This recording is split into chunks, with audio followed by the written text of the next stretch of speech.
afternoon, classmate. Good afternoon, Sir Robert. I'm here in front of you to present the problem number 2. So first, let us read the question. In an arithmetic sequence, the fifth term is 24 and the 11th term is 60. What is the common difference? So, first is, i-identify muna natin yung mga given. So, yung mga given is a sub 5 equals 24 and a sub 11 is equals to 60. If we were to ask to find the common difference, gagamitin po natin yung equation na a sub n equals a sub 1 plus parentheses n minus 1 close parentheses b.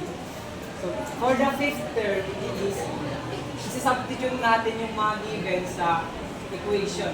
So, magiging kalabasan sa fifth term is 24 equals a sub 1 plus parentheses 5 minus 1 close parentheses b.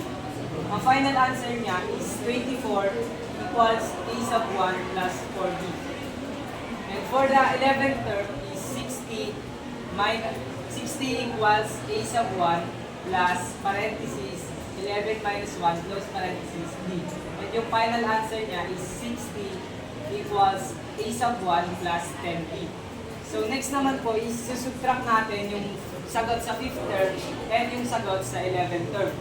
So pag sinubtract po natin yung 24 minus 60, makukuha po natin is negative 36. And then pag sinubtract naman po natin yung 4d at saka 10d, makukuha po natin yung negative 60. And yung sagot ko dito is i-divide lang po natin siya, divide both 6, negative 6.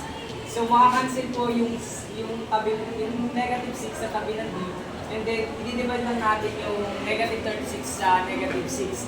So, magiging kalabasan po nun is positive 6. So, that is the common difference. That's all.